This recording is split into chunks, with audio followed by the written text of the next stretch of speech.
Mirë se takohemi në një video tjetër me ju ndjekësit e së vërtetës.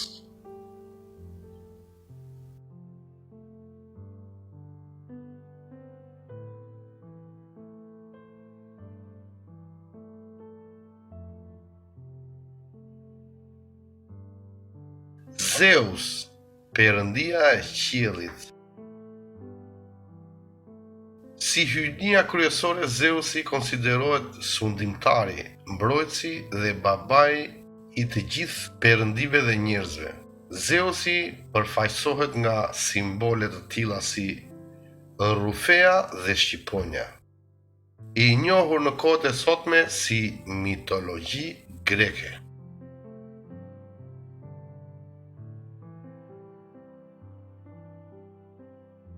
Tani doja t'u pyesja juve se si ka mundësi që të cilësohet greke kur emri i tij është puro shqip. Nëse emrit të tij i heqim prapashtesën us, na ngelet fjala shqipe ze apo z. Po a ka ndonjë gjuhë në këtë planetë shqiptar që të pretendoj se i përgjigjet më mirë se gjuha shqipe kësaj fjale? As që bëhet fjalë fare kjo. Tani lere se shtemi në shqiptarët që e kuptojmë shumë drejt fjalën. Unë do t'ju sjell se çfarë ka shkruar një nga gjuhëtarët më të mëdhenj për fjalën shqipe za, zo, ze, z. Julius Pokorny shpjegon se fjala shqipe za, zo, ze ka edhe kuptimin baraz, frym, shpirt, energji. E prej aty kemi sot në gjuhën shqipe fjalën z, filles, zot, baraz me Zeus. Pra është e thjesht fare, është e njëjta fjalë.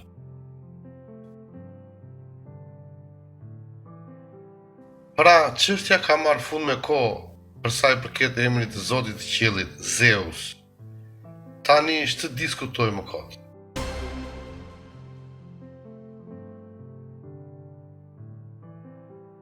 Tek gjuha shqipe kemi z, filles, ngjizje, zuri, z të flas, z të shkruaj. Dhe po aty z shumë fruta pema, sasi, z mend, vend i xan, i zën, i përket dikujt. Z me dorë e kapi, e zuri. Z, ze, z, e zuri. E zuri muri poshtë, e mbuloj. Z, tingull, zani, zëri. Fjala më e parë, e barabart me Zot, Zeus. Unaz që ndodhet në muzeun J. Paul Getty në Kaliforni, USA. Pa asnjë të dhënë burimore dhe pa datë, e pa studiuar fare, sepse nuk është shkruar në gjuhë të ashtu quajtur greke, por daton shumë më e vjetër se gjuha e përbashkët greke. Dhe vetë fjalën unaz po ta shohësh az. Pra dhe në këtë rast kemi të bëjmë me një besim se me kë je za apo zën, je i zën, jam i zën, i zën, unaz. Zeusi me shqiponj. Për të nuk ka informacion fare. Shkrimi mbi unaz është bërë me alfabet pelazg. Za, ron. Kjo unaz shkruan shqip dhe vërteton se këta zota të lasht pelazg nuk kanë të bëjnë fare me teorit e shpikura për zota grek të lasht. Za, ron. Pra, za, ron ose z, ron. Zeus ron, Zoti ron pra.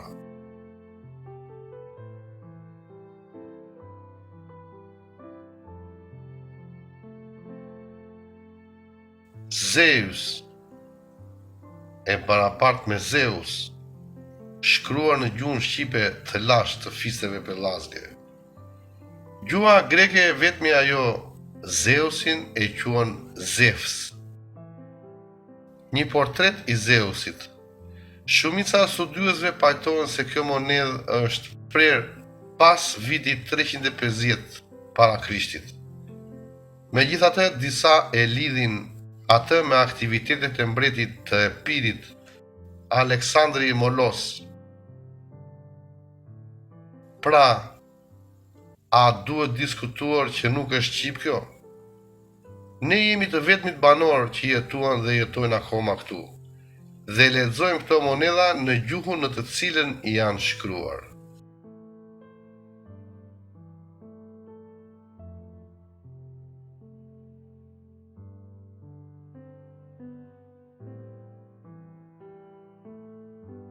Te kjo terakot kemi të shkruar shqip Hera dhe Zeus.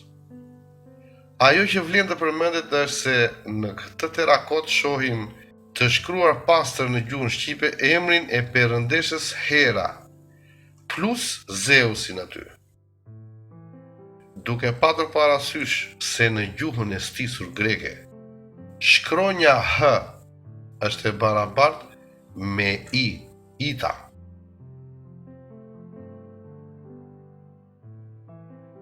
Dhe nuk lexohet në asnjë rast të vetëm H.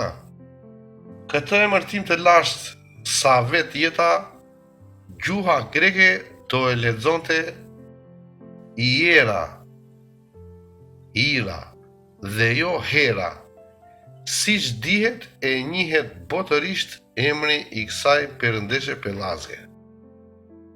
Pra, gjuha greke ka një kolaps këtu.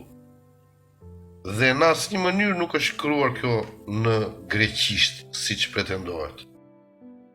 Krejt bota e quan Zeus. Vetëm gjuha e fabrikuar greke Zeusit i thot Zefs. Shumë larg origjinës kuptimore më të parë, Z, dritë dhe jetë, Zeus, Zot.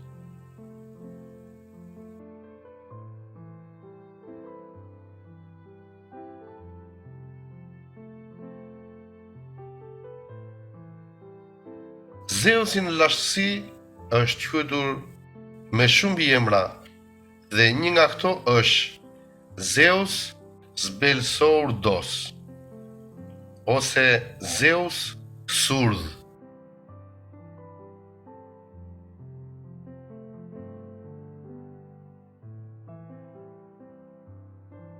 Kjo gjë kuptohet fare lehtë për ata që dinë shqip.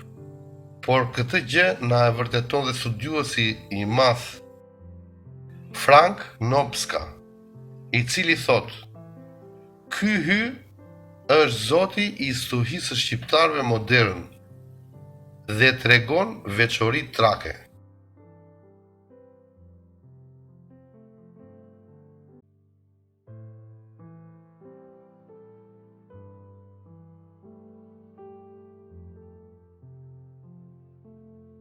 Nga ana tjetër kemi Akademinë Zyrtare e cila bën histori e gjuhësi me dakordësira se çfarë do të na mësojnë. Nuk guxon të shkosh e të mësosh për ndonjë të vërtetë se ç'është bërë në antikitet, se të mbysin me historira me grek imagjinar, të cilve u din dhe numrin e këmbës se sa e kishin. Nga ana tjetër, zotat e tyre janë puro shqip.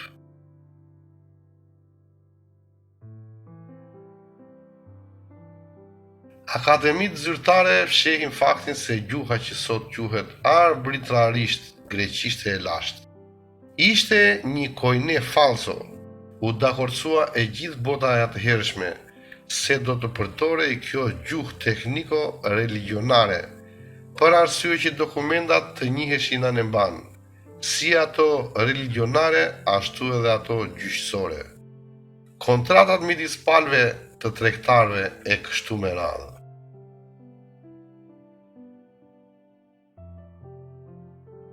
Por nëse Zoti i qiellit dhe i të gjithë zotave të tjerë në mitologjinë e sot quajtur greke, është shqip, atëherë kjo vërteton për të disajtën herë se kjo gjuhë që i krijoi këta zota ishte gjuha shqipe.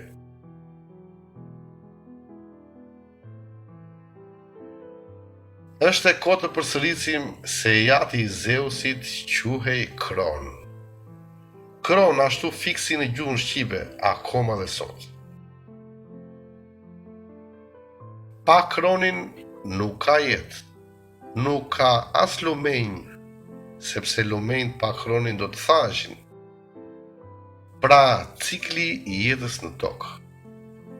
Te Kroni njerëzit pan jetën që ai u jep njerëzve, kafshëve dhe bimësisë. Ishte cikli ujit ai që njerëzit kuptuan se si funksiononte dhe ngritën mitet dhe zotat e tyre mbi këto njohuri.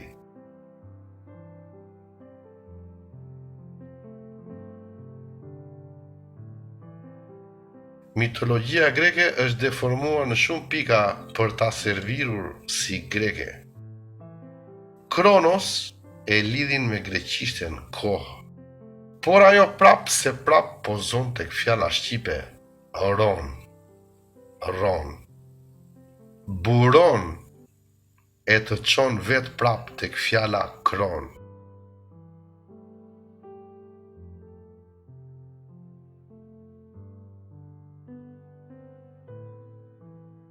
Por çdo të ishte Kroni pa ret apo rea. Dhe lexon ti se Kronos ishte martuar me perëndeshën Rea. Pra Kroni dhe Rea të paraqiten ty si perëndi greke. Shikoni ç'a bëhet në gjuhën shqipe me fjalën re. Reja. Vini re, vështroni. Re, unë rashti i re. Re, e reja, i ri. Re e nota e dytë e shkallës muzikore. Shenja për këtë notë, nota re. Re, le e urdhër, i dha re, me re të ti. Re, nusja e shtëpis, e reja, ime re. Re, e re. Re, rej, rjedh. Rej, mashtroj gënjej. Pra, si t'ja bëjmë, t'i fshim këto fjalë të shqipe sepse kështu ju intereson atyre që shkruan historinë?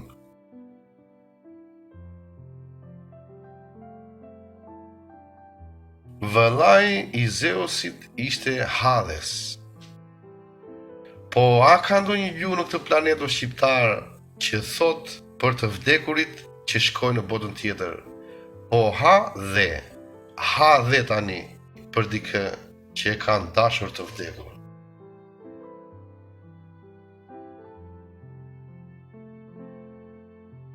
E çoj të haj dhe. Kjo është mitologji greke.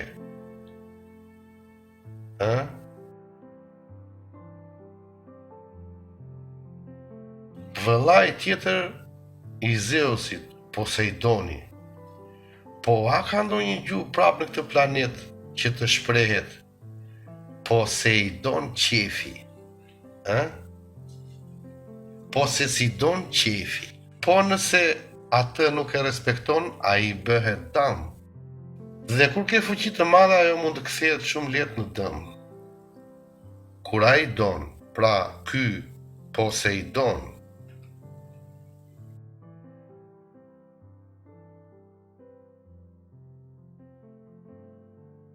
shiheni këtë monedhë Poseidoni, por shkruar me gërmën A dhe jo O. Dami, demi, fuqi e madhe. Dëmi, Poseidami. Poseidon, ai nuk bën dam. Poseidon, ai bën damin. Prej fjalës dëm, dam, da, nda, të gjuhës shqipe ka kaluar në gjuhët e tjera të cilat kanë krijuar fjalë të cilat shprehin pikërisht dam, dan, latinisht damnum, gjermanisht schaden, anglisht damage, italisht dano, dhe pikërisht rrejnë e kësaj fjale e gjim të kjo monedhë, e cila tregon një nga zotat e mitologjisë greke, të shkruar në gjuhën shqipe, e cila jep kuptimin e vërtet se ç'kan dashur të shprehin me këtë monedhë njerëzit të cilët e kanë lënë të shkruar në këtë monedhë. Në tërësi, emrat mitologjik të mitologjisë ashtu quhetur arbitrarisht greke flasin shqip. Kjo është tashmë një provë e cila tregon se historia e shkruar në libra këto 200 vjet e fundit është tërësisht një manipulim, i cili nuk mund të mbulohet më. Mbyllja e Shqipërisë në mbredhën komuniste u la hapësirë gjithë manipulatorëve të shkruajnë gënjeshtra pafund, sepse nuk kish kusht i kundërshtonte. Vetë Akademia e Shqipërisë përfaqësohet akoma nga persona me ideologji komuniste. Por këto kohë morën fund. E vërteta është kokëforte dhe del gjithnjë lart. Del nga skutat e këtyre mashtruesve lart në dritën e diellit. Dhe aty e vërteta ndriçon fort dhe e shohin të gjithë.